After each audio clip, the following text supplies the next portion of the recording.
Greetings world. We are on DK.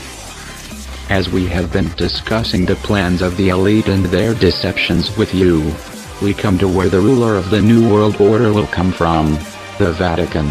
Currently Pope Francis is the public face of the world ruler. We will dive into this topic much deeper today, as we expose the true intentions of the United Nations. Its counterpart the Vatican and Pope Francis have some interesting plans as well. We have discussed how the kings of the East are rising with what we now call BRICS. We also know that in the next war on Jerusalem, the elite will use the Muslims, again, as they have in the past crusades, to destroy the city. And we know the Pope has had his eye on the city of Jerusalem for some time. We also know this is where the third temple will be built during the time of peace, and the temple will be the throne of the one world ruler, the global government king, the Prince of Peace, the Antichrist. So, since we know all of this, let us dig deeper and find what crawls below the sweaty robes of the bloody Pope. The Vicar of Christ, which directly translates to Antichrist, is known today as the White Pope, Jorge Bergoglio. But who is he really? To give him the benefit of total exposure, let us start at the beginning. Jorge Mario Bergoglio was allowed to enter this world on the 17th of December 1936. In 2005, Bergoglio was accused of kidnapping and torturing two priests, Orlando Yorio and Francisco Gelix, in 1976. Yorio died soon after exposing Jorge Bergoglio. Bergoglio was a superior of the Society of Jesus of Argentina at that time. There are mountains of proof of his various other war crimes and crimes against humanity. A multitude of charges exist against him today. These priests were the only ones who survived the months of endless torture until they finally escaped, nearly dead, from the hands of Bergoglio. Jorge Bergoglio. Pope Francis has murdered, raped and tortured children, women and men. Pope Francis personally trafficked over 30,000 children during the Dirty War. How many do you think he killed personally? Regardless the number, the blood is on his hands. He was immersed in the Jesuit order for most of his life, as one would expect. Jorge Bergoglio is said to be the first Jesuit pope. However, we know that is not true, as most popes since the Jesuit order was created have come from that order. The Jesuits, aka Society of Jesus, aka the Company of Jesus and others, was founded in 1534 on the traditional feast day for Lucifer in a secret ceremony, in the crypt of the chapel of Saint Denis. Those at the secret meeting and founding of the order are Ignatius of Loyola, Francisco Xavier, Alfonso Salmeron, Diego Lainez and Nicolas Bobadilla, all from Spain, Peter Faber from Savoy in France, and Simon Pounso Rodriguez from Portugal. The group was supported by the Venetian Doge, Andrea Gradient from the elite papal bloodline, Alessandro Farnese's Pope Paul III, Francis Borgia, Duke of Grandia, grandson of Pope Alexander VI and the patron of Ignatius of Loyola. Francis Borgia was the main financier and architect in the formation of the Jesuits into the first dedicated military order of monks of the Catholic Church. It is simply Knights of Malta renamed. So how was our present Pope initiated? In the Jesuit ranks. When one is elevated to command, he becomes a member of the chapel of the convent of the order. There are three others present. Of course, three. The principal or superior standing in front of the altar, and two monks, one of whom holds a banner of gold and white, which are the papal colors, and the other a black banner with a dagger and red cross above a skull and crossbones, under which is written the In Re Justum Necar Regis Impious, which directly translates to just to annihilate impious rulers, meaning, it is just, right or justified, to exterminate or annihilate impious, or heretical, dissident free-thinking, kings, governments or rulers. The floor has a red cross where the inductee kneels. The superior hands him a black crucifix, which he holds with his left hand and presses it to his heart. The superior presents to him a dagger, which he grasps by the blade, and holds the point against his heart. The superior, still holding it by the hilt, he states the chant and sermon of initiation. As you see, the initiation ceremonies for these secret societies are almost identical. Now we have discussed the oath before, but let us refresh our memories here. Once the stage is set, the inductee, our Pope Francis, was kneeling holding the cross and dagger on his heart. The superior now begins. My son, hereafter you have been taught to act the dissembler among Roman Catholics, to be a Roman Catholic, and to be a spy even among your own brethren, to believe no man, to trust no man, among the reformers to be a reformer, among the Huguenots to be a Huguenot, among the Calvinists to be a Calvinist, among other Protestants generally to be a Protestant, in obtaining their confidence, to seek even to preach from their pulpits, and to denounce with all the vehemence in your nature our holy religion and the Pope, and even to descend so low as to become a Jew among Jews, that you might be enabled to gather together all information for the benefit of your order as a faithful soldier of the Pope. You have been taught to insidiously plant the seeds of jealousy and hatred between communities, provinces, states that were at peace, and incite them to deeds of blood, involving them in war with each other, and to create revolutions and civil wars in countries that were independent and prosperous, cultivating the arts and the sciences and enjoying the blessings of peace, to take sides with the combatants and to act secretly with your brother Jesuit who might be engaged on the other side, but openly opposed to that with which you might be connected, only that the Church might be the gainer in the end in the conditions fixed in the treaties for peace, and that the end justifies the means. You have been taught your duty as a spy to gather all statistics, facts and information in your power from every source, to ingratiate yourself into the confidence of the family circle of Protestants and heretics of every class and character, as well as that of the merchant, the banker, the lawyer, among the schools and universities, in parliaments and legislatures, and the judiciaries and councils of state, and to be all things to all men for the Pope's sake, whose servants we are unto death. You have received all your instructions hereafore as a novice, a neophyte, and have served as coadjutor, confessor and priest, but you have not yet been invested with all that is necessary to command in the army of Loyola in the service of the Pope. You must serve the proper time as the instrument and executioner as directed by your superiors. For none can command here who has not consecrated his labors with the blood of the heretic. For without the shedding of blood no man can be saved. Therefore, to fit yourself for your work and make your own salvation sure, you will, in addition to your former oath of obedience to your order and allegiance to the Pope, repeat after me.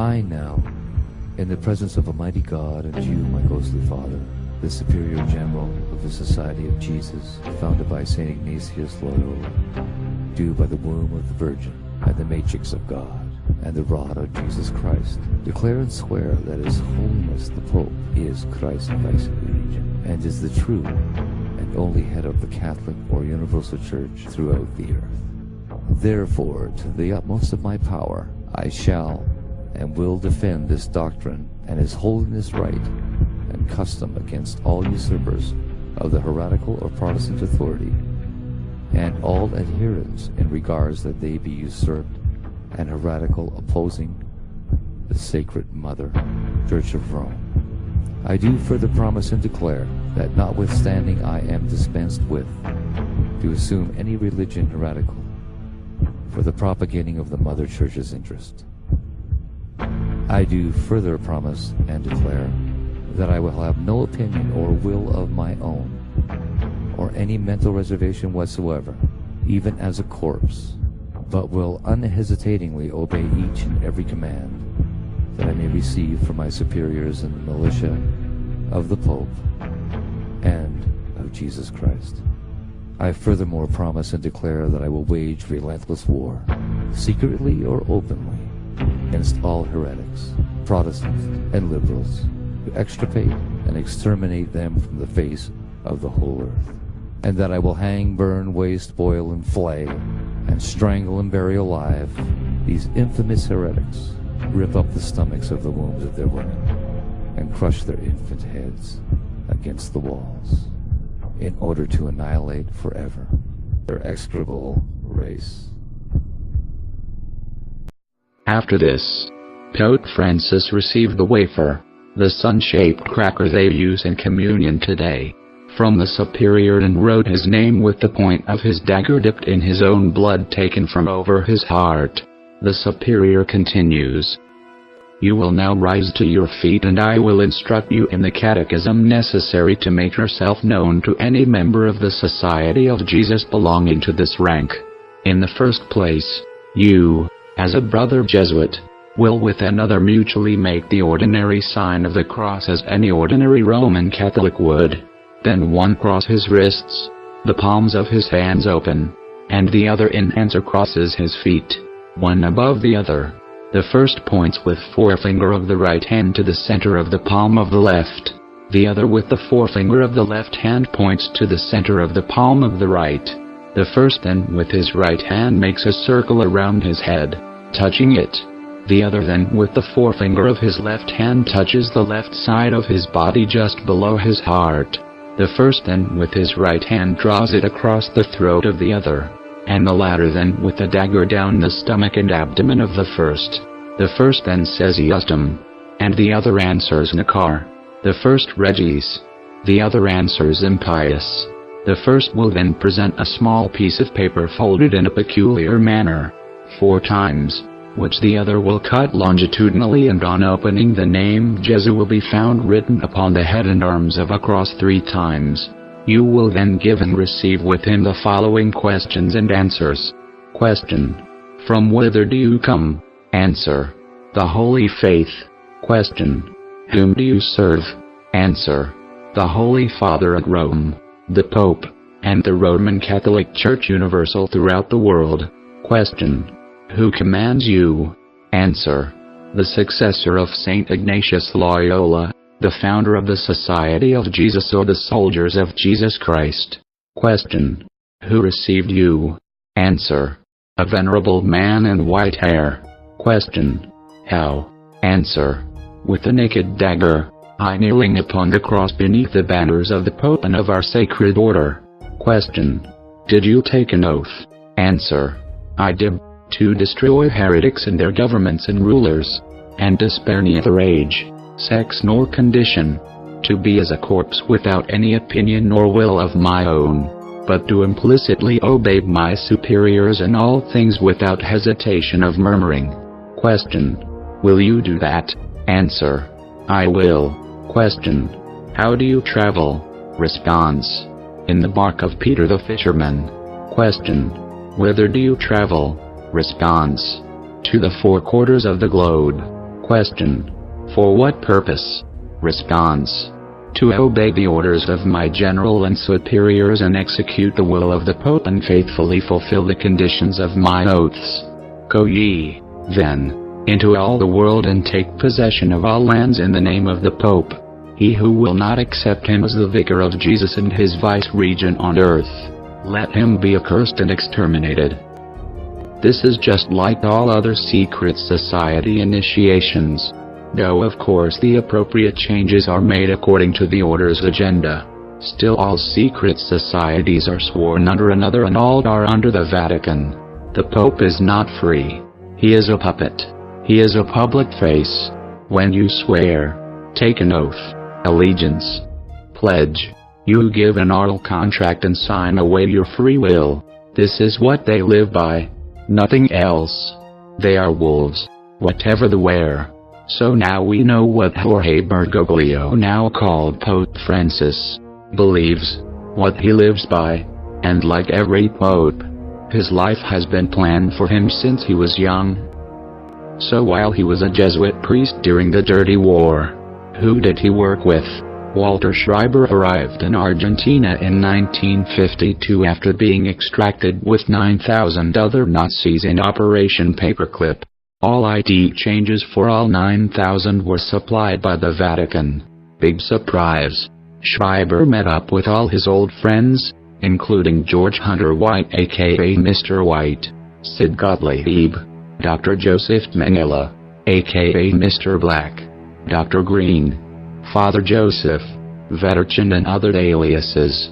During this time Jorge Mario Bergoglio was playing with his chemistry set, when he was ordered to quit, and become an integral part of the dirty war. In 1958 Bergoglio became an official Jesuit. Once the Nazis had been transferred to Argentina, they began creating division and false flags spread by the media to create an uprising from the citizens. Sound familiar?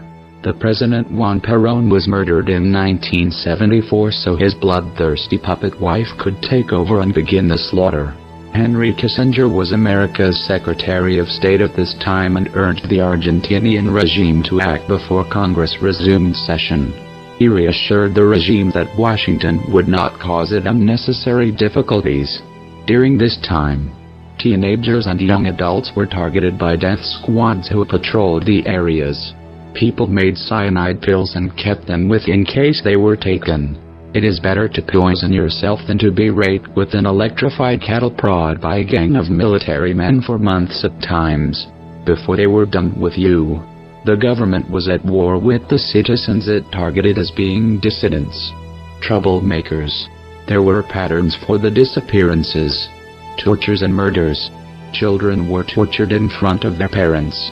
The people, like Jorge Bergoglio, also tortured the fetuses of pregnant women and incited guard dogs to attack when they gave birth. Jorge Mario Bergoglio was a torturer and is personally responsible for countless murders. Families at a time were wiped out.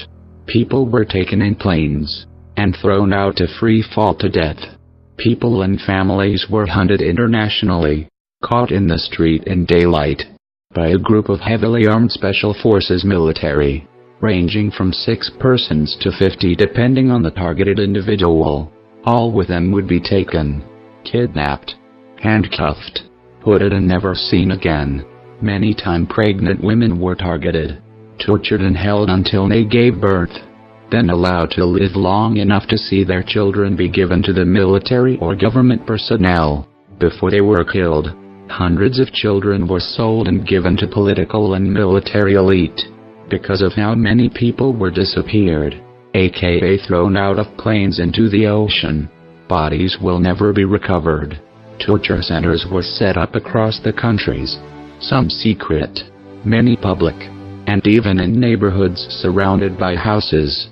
The physical torture happening inside was a form of psychological torture against those outside.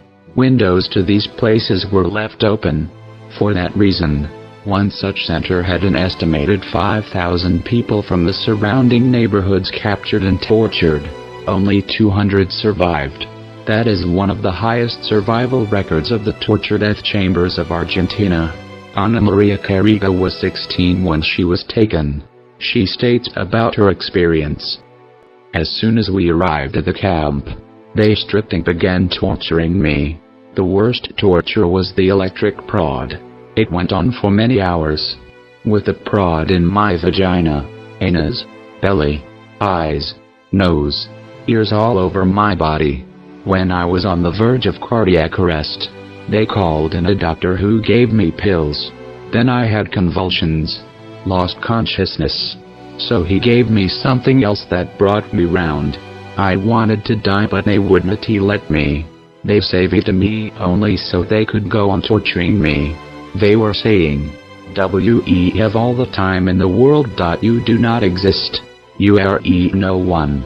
If someone came looking for you, and no one has, do you think they'd ever find you here? And no one remembers you anymore. The impunity they had. One would go eat, another would take his place, then he would take a break, and another would replace him. One common torture method was the submarine, where people would be submerged in a vat of feces, urine, and other substances, until the point of suffocation. They would be raised briefly and submerged again. This was also done as a dry submarine, using a plastic bag over the head. Repeated suffocation. The government, The military was unable to do anything without the go-ahead from the Jesuit priest in charge of that area. The priests would be present at the torture sessions. Of course, in case of a confession, they would also advise the officers in military. Give you one guess who the Jesuit priest with control and authority over the mass murder of Argentina is? Army intelligence stated. The shame of it all was that more than half of the people interrogated had no information or connection to the loosely defined enemy. However, it was much easier to kill them than release them and go through the legal process. Victims were sedated, piled into trucks or planes, and thrown out over the ocean, if by plane, or driven to the crematorium, if by truck. In one crematorium alone, 145,001 bodies were disposed of in the 6 years of the war.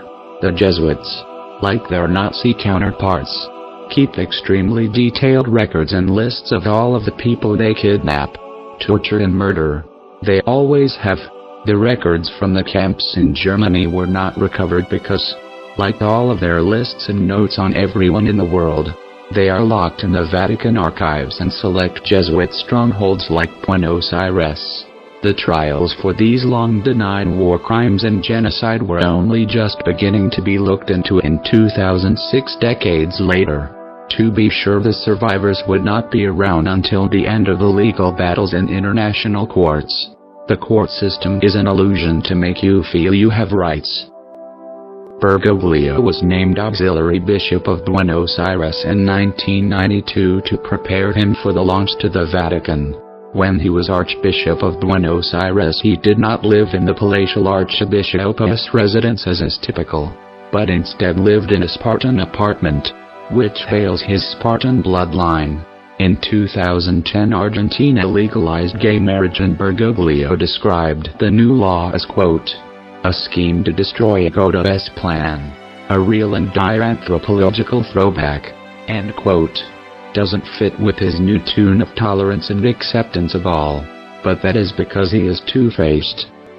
Nowadays he dismisses it all off by saying, who am I to judge? Who indeed.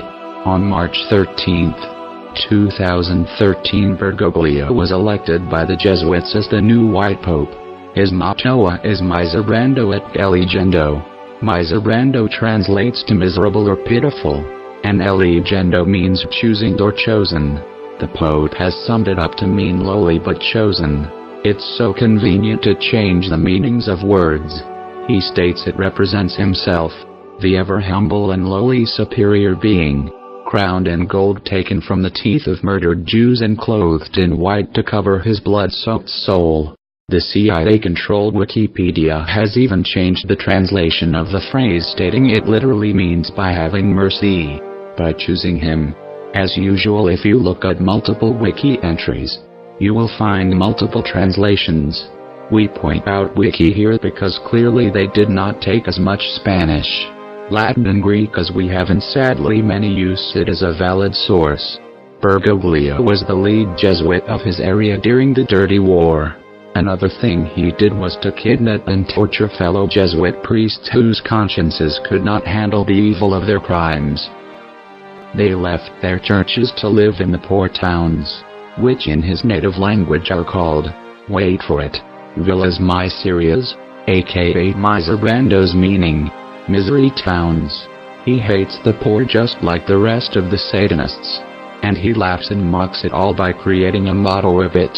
His coat of arms depicts the gold and silver keys and various Jesuit symbols, including the Sunday three nails, the triangular papal crown, a star, iron crosses, and what looks like the bud of a marijuana plant. However, it is said to be a spike in art flower, which represents the saint of the Universal Church. We know that is Lucifer. January 26, 2016, Jorge Bergoglio and top political and economic international leaders met in a meeting of the Knights of Malta. The Laudato Si given was actively implemented. The Vatican has called for the dissolution of the United States Federal Reserve and much more, though a constant spray of letters written by Joseph Ray Sunderson since 2014, and now they are making progress. One such note states, quote, "The purpose of this letter is to initiate the peaceful dissolution of the corporate United States, a judicial entity that has no life force of its own, modeled on the Islamic Sultan, and its replacement with living men and women who are masters of their destiny, servants of all people." And another letter states, "The U.S. Federal Reserve, chartered by the Pope through Her Majesty the Queen, is dissolved." Well, we see this happening today. The Global Settlement Foundation already has a cryptographically secured electronic currency in place. One world currency waiting on the nod from Bergoglio. And say hello to your one world religion, which will likely be published by the International Standard Version Foundation. The last attempt was stopped in 1933 by whistleblower Major General Smedley Butler. USMC Congress at the time had enough power to put a halt to the entire process. Today, it has no power at all. To make sure this sinks in, the Pope, though controlled from behind, has the highest power over all rulers of the stage. So let us spell it out a bit. The motu proprio, which means of his own accord, is an official law written and signed by the Pope without council or advice or co-signatures or approval. The law is instantly implemented and can be created any time the Pope himself deems sufficient. This law is above all laws on earth. It carries more power than anything issued by the United Nations. Inner Temple, Middle Temple, the Crown of Great Britain, any monarch and any head of state. The motu proprio was issued by Pope Francis on July 11, 2013. Again, he was put into office March 13, 2013. The law states, "In our times, the common good is increasingly threatened by transnational organized crime, the improper use of the markets and of the economy, as well as by terrorism. It is therefore necessary for the international community, aka One World Order, to adopt adequate legal instruments to prevent and counter criminal activities. By promoting international judicial cooperation, aka Global One World Police on criminal matters. In ratifying numerous international conventions in these areas, and acting also on behalf of Vatican City State. The Holy See has constantly maintained that such agreements are effective means to prevent criminal activities that threaten human dignity, the common good and peace. Don't get distracted by fancy and lovely sounding words. We can be certain of one thing, that they will always, always, always do what they were ordered to do. Pope Francis has imposed martial law on the world. We are already in the New World Order, already governed by the Vatican, and the world is, since 2013, a police state. Pope Francis threw away all independent countries' policies and agreements on criminal justice. But of course, this is not public knowledge. So just move along. Nothing to see here. Now that we know about the Pope a bit more, what about the plans for the future? The plans for the new Vatican throne in Jerusalem? Well, for that, we must look at the past. History repeats, and we know Rome is hungry for Jerusalem. It has always been the Romans against the Jews. Always. 480 years after the Israelites came out of Egypt, where they had been slaves for many generations. Around 2,977 years ago, King Solomon ruled the people of Israel. Solomon, the second son of King David, was given the duty by his father to build a temple. King David had already developed in plans and materials and left his son to build the first temple of Jerusalem. Solomon had many wives and concubines and was involved in the occult. The man who he hired to build the temple was skilled mason builder Hiram, a Satanist. Today the Freemasons and elite salivate over them both. We see how they use the symbols he did, such as Solomon's star, the star of Lucifer, which is now the symbol of the Jews. When Solomon died, the kingdom of Israel was divided into two, Israel and Judah. George Oliver, one such Freemason who was naturally from a long line of Freemasons, wrote this about the connection of Solomon to the Mason cult. The society adopted the Temple of Solomon for its symbol. because it was the most stable and the most magnificent structure that ever existed, whether we consider its foundation or superstructure. So that of all the societies men have invented, no one was ever more firmly united, or better planned, than the Masons. He continues to state, the edifices which Freemasons build are nothing more than virtues or vices, to be erected or destroyed, and in this case, heaven only occupies their minds, which soar above the corrupted world. The Temple of Solomon denotes reason and intelligence, and we have seen recently in public view, the Knights of Malta read from the Freemasons' most cherished document, the Wisdom of Solomon. For Freemason Trump during his inauguration, Trump, like Solomon, builds towers made of gold, and worships the sun Apollo. This reading of Solomon's upset the Vatican as they did not authorize it. It is the role of the elite to be against Trump. They all have their part to play. The CIA, which is owned by the Vatican, is attempting a coup in the United States to overthrow the ruler there, just as the CIA tried to overthrow the Turkish government and succeeded in Ukraine and other countries in the recent years alone. We shall see how the Freemasons will be used in this new twist of events. But let us continue with our Jerusalem history. A few centuries after King Solomon, about 22 years ago, in that time Babylon was the empire of the elite. The Babylonians defeated Egypt and Judah, and the ruling elite were exiled, and the Jews found themselves slaves once again.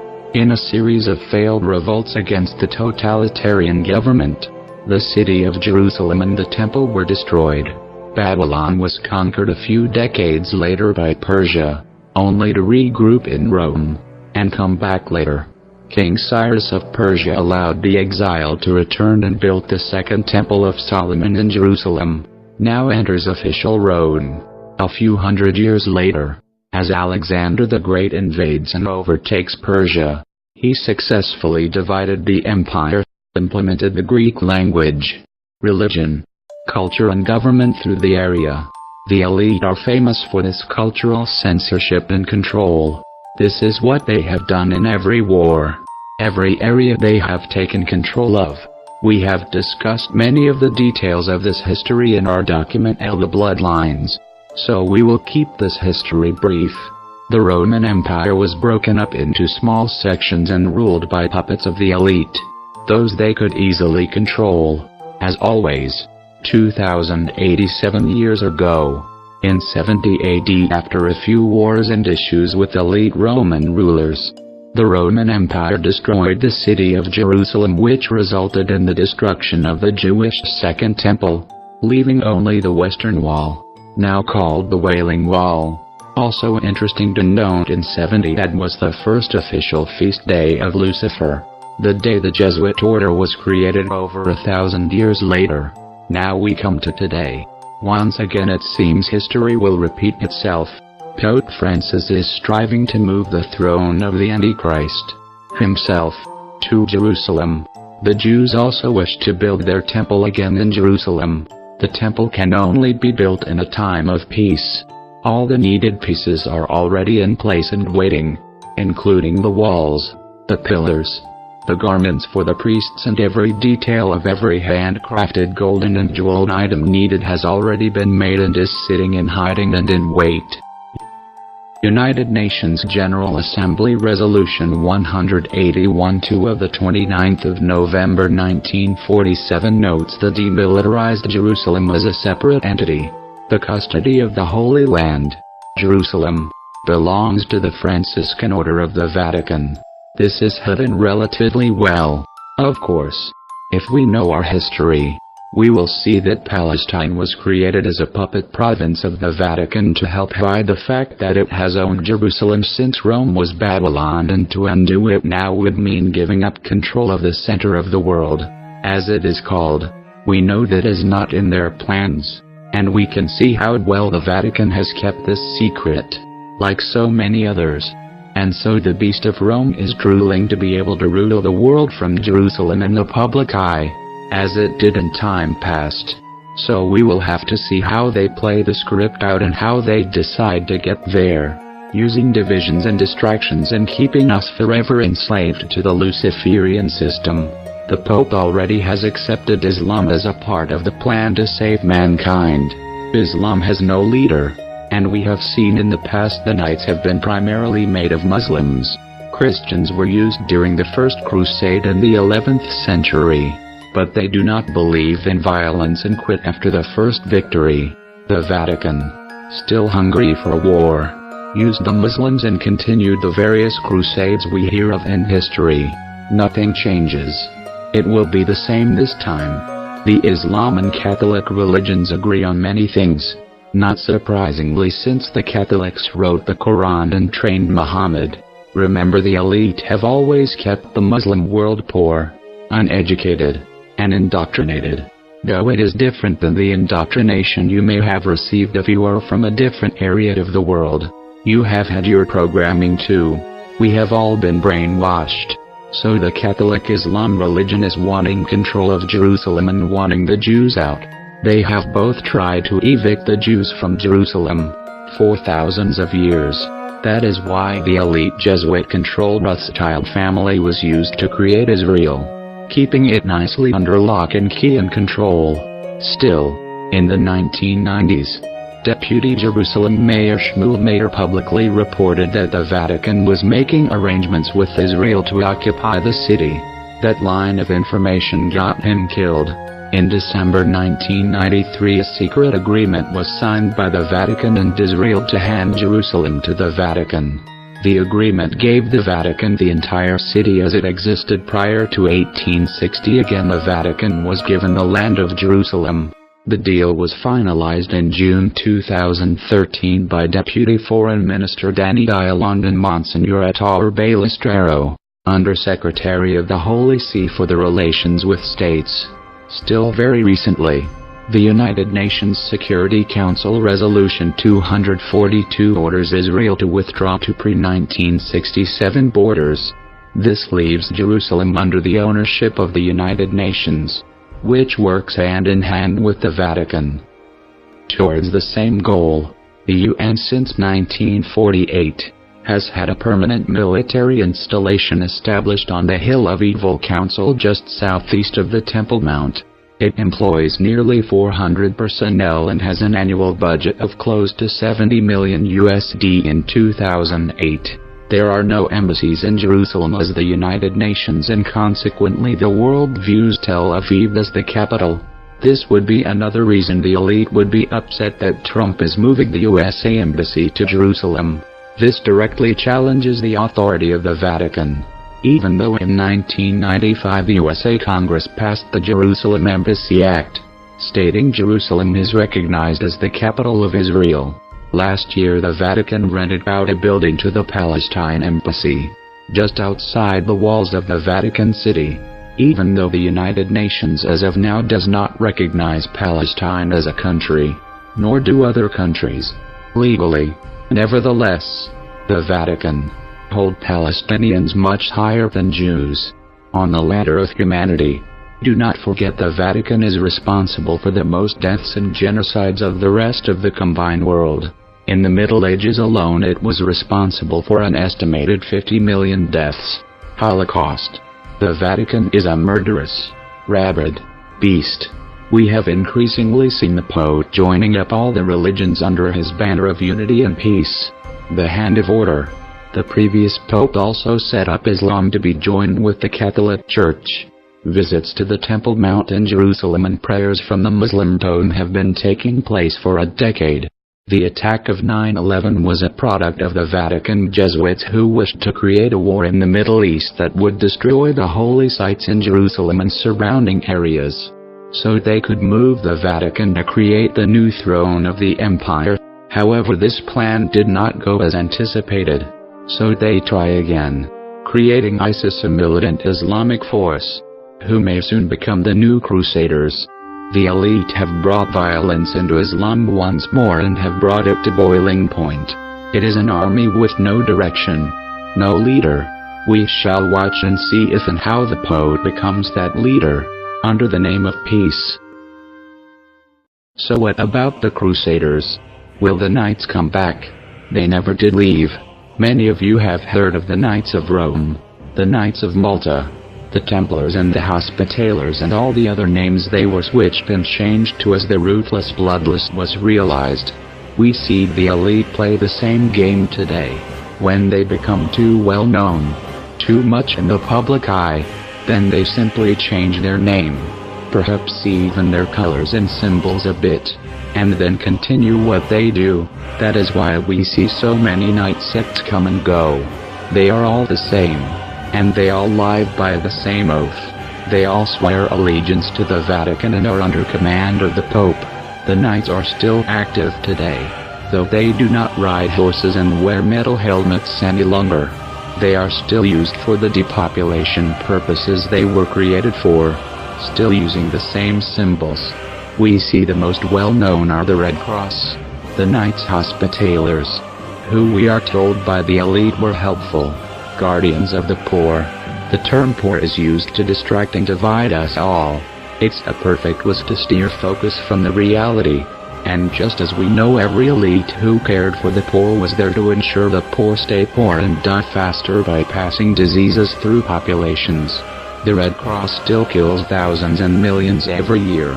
But the selfish masses do not care what they do in the poor countries. The elite are enthralled with pain and suffering. They live to watch you die in agony. They live off the negative frequency. It is no secret that nuns and monks are Luciferian pedophiles. Those who do their job best are sainted. So the fooled masses can praying to child fuckers, like their whore Mother Teresa, and the elite can laugh at you. So the knights continue to this day in their agenda of depopulation. And as the elites always do, they use whatever religion serves them best at the time. They are liars. They will say they are Christian, or Muslim, or Jew, or Catholic, or atheist. If that is what is needed at the moment, the Vatican Satanists made every religion from their own cult, and it makes no difference to them what name it goes by as they are all the same. We have seen this in the leaders of today, same as the rulers of the past thousands of years, claiming one religion or view, sometimes forcing it on their citizens, other times using the reputation to hide the true agenda. We mentioned the Knights of Malta in Trump's inauguration, and it seems because of that show of support for the Freemason Trump from the Freemason Knights, Jorge Bergoglio took the sovereignty of the order back under the control of the Vatican, also ordering the Knights to clear out all of the Freemasons in the order. The public story is the so-called Grand Master of the Order of Malta was ordered by the Pope to resign as the result of a condom quarrel. The Knights of Malta must be obedient to their only true leader. As with all of the elite cults, all of the orders, they swear allegiance and live by oath under the Vatican alone. They must obey the one ruler of the world. None are sovereign but the Vatican. In its tunnels and underground rooms of the Vatican, ritual human sacrifices, child trafficking, child rape, child torture, are carried out routinely. No different from the other Satanists we have exposed. They use torture methods like peeling each layer of skin off of the victim until they can clearly see the muscle fibers and insides of the child. Satanists are evil. They are cannibals. They are rapists. They are pedophiles. Pope Francis stated that an estimated 8,000 priests and bishops are pedophiles. That is 8,000 child rapist priests out of a total number of about 414,000. We are certain the number is far higher and most likely all-inclusive. This is again not new, and will not end. Pope Francis has been exposed as a participant in satanic child sacrifice when he was an Argentine priest and bishop, according to a sealed document obtained from the Vatican archives. A second record dated the 25th of December 1967 called the Magisterial Privilege shows that every new pope is required to participate in Ninth Circle satanic cult ritual sacrifices of newborn children, including drinking their blood. Pope Francis is a Ninth Circle Satanist. If you do not know what that means, find out. A Catholic church in Spain had over 300,000 babies stolen from their parents up to the 1990s. Mothers were told their babies died and were buried in mass graves. The Catholic Church was said to have made $20 billion on the adoptions. The bones of nearly 796 children found in an Irish Roman Catholic non-septic tank. They had been ritually killed.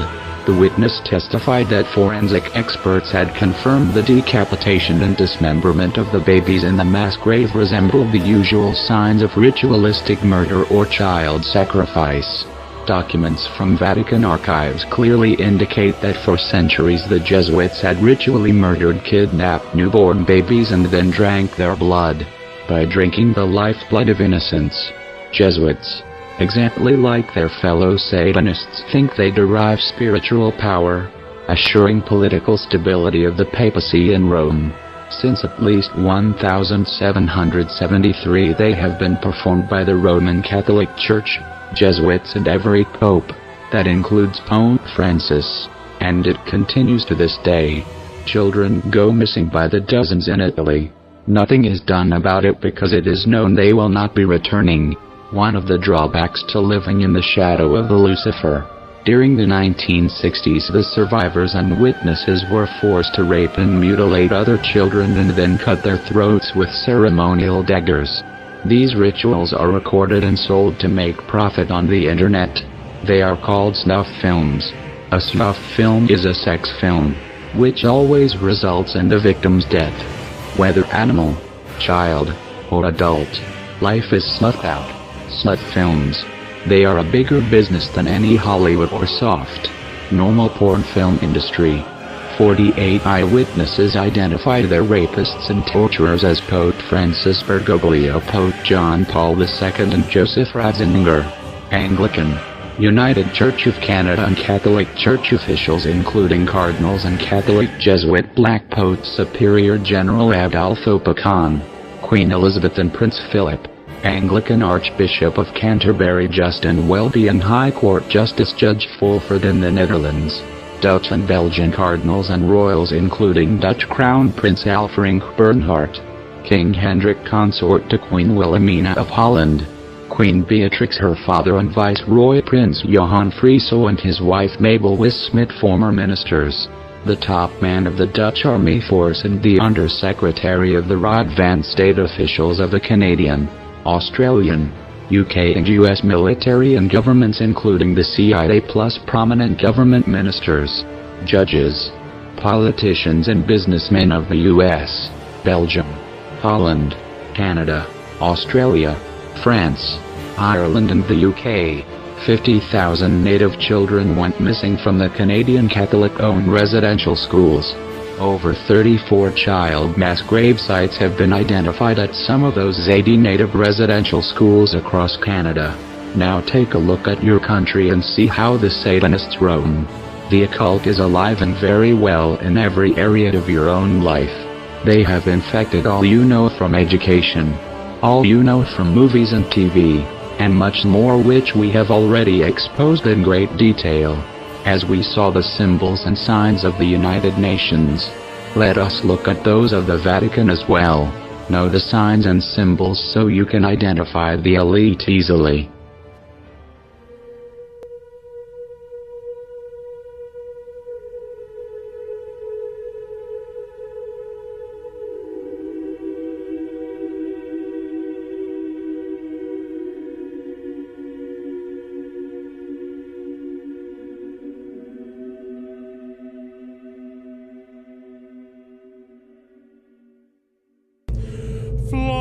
Flammas eius, Lucifer matutinus inveniat.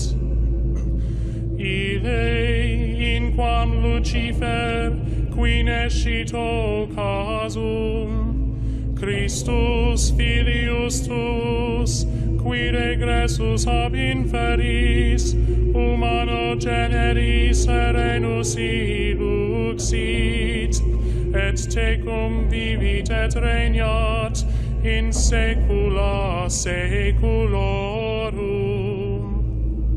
Amen.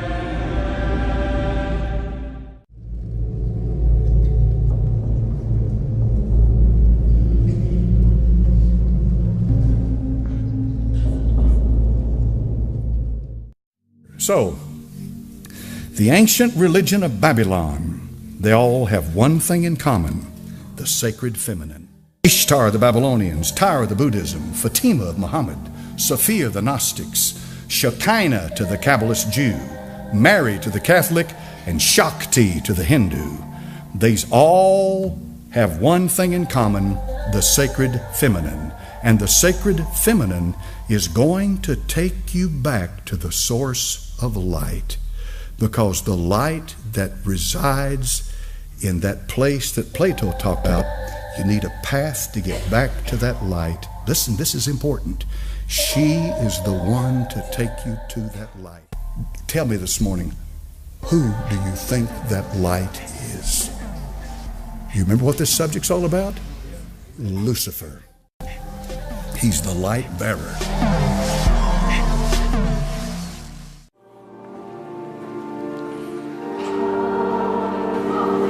The National Shrine of Immaculate Conception. The birth pangs of the New Age, of abominations, ecumenical, one world under Rome. I mean, if that is not revering the Mother,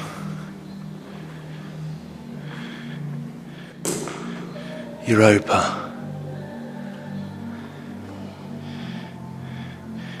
And look at him, I mean, he's bowing. I've heard so many say they don't revere Mary in that way, the false Mary. But he's bowing to this Ishtar, Isis figure, coming out of the feminine gate, the female birthing womb. I'm sure I don't really need to say too much. It's already pretty obvious what that represents.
They are sun worshippers.